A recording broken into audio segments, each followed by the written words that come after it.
Magandang araw po sa inyong lahat. Ito po muli si Attorney Mike Operario. Alam niyo ba na pag mahina ang isang pangulo, this becomes a dangerous time for any republic. Matatandaan niyo noon, matapos ang eleksyon, sinabi ko sa inyo na kapag humina ang ating pangulo, siya ay magiging lame duck president na. And usually, it happens on the final year of his presidency. However, ngayon pa lamang, sa pagkatalo nila sa eleksyon, itong nakaraang halalan nung Mayo, lumalabas na talagang napakahina ng ating Pangulo. And this will expose him sa abuso ng mga taong nakapaligid sa kanya. And ngayon na nga, eto na, nangyayari na. Yung sinabi ko noong Mayo, it is happening today. Everything that has happened to the president as of this time ay siya rin ang may kasalanan. Ang perception sa kanya ng maraming mga tao, pati na rin ang kanyang sariling mga kaalyado, ay napakahina niyang presidente, kaya siya ay kanilang pwedeng paglaruan at maaaring inaabuso na rin kung hindi niya nga alam itong mga nangyayari sa paligid niya. Pero parang napaka-imposible naman na mangyari ito. Bakit tayo nakarating sa ganitong sitwasyon at bakit ito delikado para sa Pilipinas? Balikan natin ito mula noong 2023. Ang umpisa ng hidwaan ng mga Duterte at ng mga Marcos ay nag-umpisa nitong umugong na at inirelease nitong grupo ng House of Representatives sa pamumuno ni Romualdez itong People's Initiative, kung natatandaan nyo ito. Ang People's Initiative ay para baguhin ang konstitusyon at ang layunin nito ay ma-extend ang termino ng Pangulo. I think this was Plan A. Dito naging malinaw na walang planong bumaba si Ferdinand Marcos sa pagkapangulo at tila gagayahin niya na nga yung ginawa ni Ferdinand Marcos Sr. At sa pamamagitan ng House of Representatives, ikinasa ang People's Initiative. Nung una ay may pagtanggi pa ang House of Representatives tungkol dito. Pero sa mga hearing sa Senado, nagkabukingan at lumabas na nga yung totoo na ito nga ay inisyatibo ng House of Representatives gamit pa ang pondo ng bayan para dito sa People's Initiative di umano nito. Dahil sa nagkabistuhan, iniatras. Plan B, impeach Sara. Because kung nandiyan si Sara Duterte, sigurado na merong ibang pangulong uupo sa susunod na eleksyon after the next election in 2028. So the strategy was to remove Sara Duterte. Pero sa pag-aalis na yan kay Sara Duterte, kailangan din to get rid of Digong. So Digong was also sacrificed para nga makumpleto itong impeachment process na ito. But then again, it failed. At sa second failure, Plan A, Plan B, all failed. At nagamit pa itong sitwasyon ni Digong. I think, sa aking opinion, ay naging distraction ito doon sa mga naging issue tungkol kay First Lady Liza Araneta dahil doon sa pagkamatay ni Paulo Tantoco. So, they move on to the next phase. Ngayon, they're trying to save face. At nagtuturo na ang Malacanang tungkol sa mga kapalpakan, mga nakawan. Nung una, sinasabi niya na mag-iimbestiga. Pero makikita mo ngayon na pati itong investigasyon na ito ay pilit nilang ipinipihit papunta sa mga oposisyon. I was disappointed even with the article of Rappler nang dumating itong mga balita tungkol sa mga flood control projects. Kasi ang nauna kong nakita mga pangalan na tinuturo ng Rappler ay si Chis Escudero, si Villanueva, Senator Villanueva, and then si Zaldico.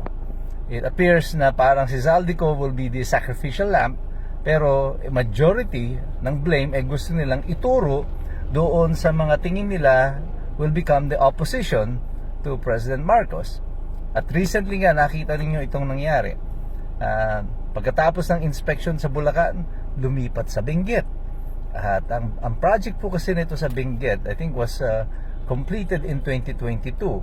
Ito po ang budget na ginamit dito ay budget pa po noong 2022. Sa panahon pa po ni Rodrigo Duterte, pero kalahati noong 2022 ay panahon na po ni Ferdinand Marcos.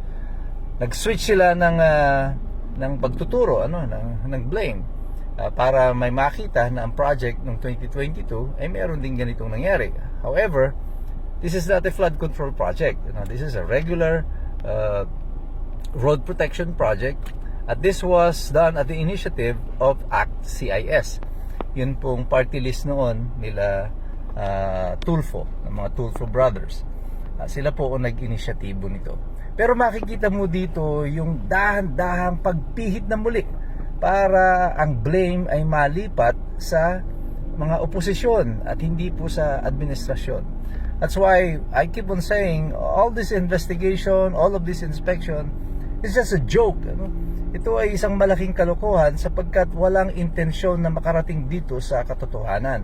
Because if you really want the truth, the first thing you must do is to fire the Secretary of the DPWH.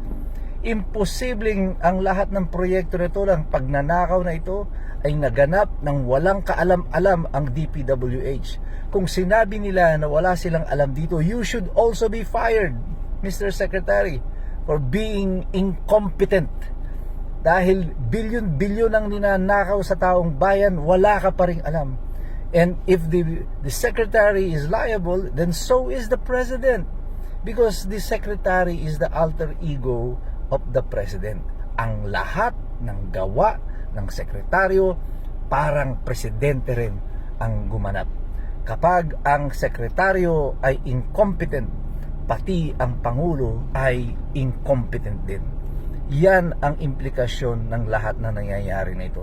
Paano natin seryosohin ang isang investigasyon na ang nag-iimbestiga na inutusan ng Pangulo ay yung ding Secretary of DPWH para imbestigahan yung mga sarili nila?